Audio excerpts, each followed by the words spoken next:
ಕಾಂಗ್ರೆಸ್ನ ಮನೆಯಲ್ಲಿ ಬಂಡಾಯದ ಕಿಚ್ಚು ಆರುವಂತಹ ಲಕ್ಷಣಗಳು ಕಾಣಸಿಗ್ತಾ ಇಲ್ಲ. ಕಳೆದ 3-4 ದಿನಗಳಿಂದಲೂ ಕೂಡ ಬಂಡಾಯ ಶಮನ ಮಾಡೋದಕ್ಕೆ ಸಾಕಷ್ಟು ಪ್ರಯತ್ನಗಳನ್ನ ಕೂಡ ಮಾಡ್ತಾ ಇದ್ದಾರೆ. ರಾಜ್ಯಕ್ಕೆ ಸುರ್ಜೇವಾಲಾ ಅವರ ಆಗಮನ ಆಗಿತ್ತು, ಬಟ್ ಆದ್ರೆ ಸದ್ಯಕ್ಕೆ ಇನ್ನೂ ಕೂಡ ತಣ್ಣಗಾಗುವಂತಹ ಲಕ್ಷಣಗಳು ಕೂಡ ಕಾಣಸಿಗ್ತಾ ಇಲ್ಲ. ಆ ಕುರಿತ ಬ್ರೇಕಿಂಗ್ ಅಪ್ಡೇಟ್ ಬರ್ತಾ ಇದೆ, ಬನ್ನಿ ನೋಡ್ತಾ ಹೋಗೋಣ.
ಕಾಂಗ್ರೆಸ್ನ ಮನೆಯಲ್ಲಿ ಬಂಡಾಯದ ಕಿಚ್ಚು ಆರುವಂತಹ ಲಕ್ಷಣಗಳು ಕಾಣಸಿಗ್ತಾ ಇಲ್ಲ. ಸಚಿವ ಸ್ಥಾನ ಸಿಗದ ಹಿನ್ನೆಲೆಯಲ್ಲಿ ಕೈ ನಾಯಕರು ಅಸಮಾಧಾನವನ್ನ ವ್ಯಕ್ತಪಡಿಸ್ತಾ ಇದ್ದಾರೆ. ಇವತ್ತು ಟಿಬಿ ಜಯಚಂದ್ರ ನಿವಾಸಕ್ಕೆ CM DK Shivakumar ಭೇಟಿಯನ್ನ ಕೊಡ್ಲಿಕ್ಕಿದ್ದಾರೆ.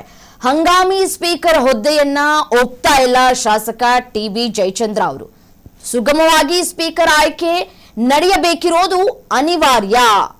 So TB Jayachandra ಭೇಟಿಯಾಗಿ ಮನವೊಲಿಸೋದಕ್ಕೆ ಪ್ರಯತ್ನವನ್ನ ಮಾಡ್ತಾ ಇದ್ದಾರೆ ಸಿಎಂ ಡಿಕೆ ಶಿವಕುಮಾರ್. ವಿಪಕ್ಷ ಸಾಲಿನಲ್ಲಿ ಪ್ರತ್ಯೇಕ ಆಸನಕ್ಕೆ ಮನವಿಯನ್ನ ಮಾಡಿಕೊಂಡಿದ್ದಾರೆ ಟಿಬಿ ಜಯಚಂದ್ರ.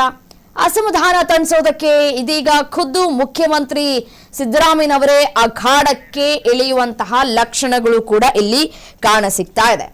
ನೋಡಿ, ಟಿಬಿ ಜಯಚಂದ್ರ ಅವರನ್ನ ಮನವೊಲಿಸೋದಕ್ಕೆ ಅಂತ ಹೇಳಿ ಖುದ್ದು ಡಿಕೆ ಶಿವಕುಮಾರ್ ಅವರು ಒಂದು ಕಡೆ ಅಖಾಡಕ್ಕೆ ಇಳಿತಾ ಇದ್ದಾರೆ. ಸ್ಪೀಕರ್ ಹುದ್ದೆಯನ್ನ ನಾನು ಅಕ್ಸೆಪ್ಟ್ ಮಾಡ್ಕೊಳ್ಳೋದಿಲ್ಲ, ನನಗ್ ಬೇಕಾಗಿಲ್ಲ ಅಂತ ಹೇಳಿ ಶಾಸಕ ಟಿಬಿ ಜಯಚಂದ್ರ ಅವರು ಹೇಳ್ತಾ ಇದ್ದಾರೆ. ಈ ಬಾರಿ ಹೇಗಾದ್ರೂ ಮಾಡಿ ಈ ಒಂದು ಸ್ಪೀಕರ್ ಹುದ್ದೆಯನ್ನ ಅಲಂಕಾರವನ್ನ ಮಾಡಿ ಮುಂದಿನ ದಿನಗಳಲ್ಲಿ ಒಂದು ಒಳ್ಳೆಯ ಆಯ್ಕೆ ಅಥವಾ ಒಳ್ಳೆಯ ಜವಾಬ್ದಾರಿಯನ್ನ ನಿಮ್ಗೆ ಕೊಡ್ತೀವಿ ಅಂತ ಕೂಡ ಹೇಳುವಂತಹ ಸಾಧ್ಯತೆಗಳು ಕೂಡ ಇಲ್ಲಿ ದಟ್ಟವಾಗಿ ಕಾಣಸಿಗ್ತಾ ಇದೆ. ಮುಂದೆ ಅಂದ್ರೆ ಬೇರೆ ಯಾವುದೇ ರೀತಿಯಾದಂತಹ ಆಯ್ಕೆಗಳು ಇಲ್ಲಿ ಇಲ್ಲ. ಸೊ ಹಾಗಾಗಿ ಇದ್ದದ್ದು 20 ಶಾಸಕರನ್ನ ಆಯ್ಕೆ ಮಾಡ್ಕೊಳ್ಬೇಕು ಮಂತ್ರಿಗಿರಿಗೆ ಅಂತ ಹೇಳಿ ಈಗಾಗಲೇ 20 ಸ್ಥಾನಗಳು ಕೂಡ ಅಲಂಕಾರ ಆಗಿದೆ. ಸೊ ಹಾಗಾಗಿ ಇಲ್ಲದೆ ಇರುವಂತಹ ಸ್ಥಾನವನ್ನ ಸೃಷ್ಟಿ ಮಾಡೋದು ಹೇಗ್ ಸಾಧ್ಯ ಆಗತ್ತೆ?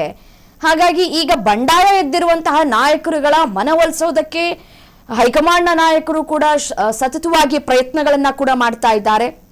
ಮತ್ತೊಂದು ಕಡೆ ಇದೀಗ ಡಿಕೆ ಶಿವಕುಮಾರ್ ಅವರು ಇವತ್ತು ಭೇಟಿಯಾಗಿ ಟಿಬಿ ಜಯಚಂದ್ರ ಅವರನ್ನ ಮನವೊಲಿಸುವಂತಹ ಪ್ರಯತ್ನಕ್ಕೂ ಕೂಡ ಮುಂದಾಗ್ತಾರೆ. ನೋಡಿ, ಮೊನ್ನೆ ಸುರ್ಜೇವಾಲಾ ಅವರ ಆಗಮನ ಆಗಿತ್ತು. ನಿನ್ನೆಯೂ ಕೂಡ ಅವರು ಪ್ರಯತ್ನಗಳನ್ನ ಕೂಡ ಪಟ್ಟಿದ್ದಾರೆ. ಬಟ್ ಆದ್ರೆ ಆ ಪ್ರಯತ್ನಗಳು ವಿಫಲವಾದಂತಹ ಹಿನ್ನೆಲೆಯಲ್ಲಿ ಇದೀಗ ಖುದ್ದು ಡಿಕೆ ಶಿವಕುಮಾರ್ ಅವರೇ ಅವರ ಮನವೊಲಿಸೋದಕ್ಕೆ ಪ್ರಯತ್ನಗಳನ್ನ ಕೂಡ ಮಾಡೋದಕ್ಕೆ ಮುಂದಾಗ್ತಾ ಇದ್ದಾರೆ. ಅಸಮಾಧಾನವನ್ನ ತಣಿಸ್ಬೇಕಲ್ವಾ, ಇಲ್ಲದೆ ಹೋದ್ರೆ ಬಂಡಾಯ ಏಳುವಂತಹ ಸಾಧ್ಯತೆಗಳು ಕೂಡ ಇದೆ. ಮತ್ತೊಂದು ಕಡೆ ಹೇಳ್ತಾ ಇದ್ದಾರೆ, ನನಗೆ ಬೇರೆ ಹಾಕಿಕೊಡಿ, ನನಗೇನು ಅಭ್ಯಂತರ ಇಲ್ಲ ಅಂತ ಹೇಳ್ತಾ ಇದ್ದಾರೆ.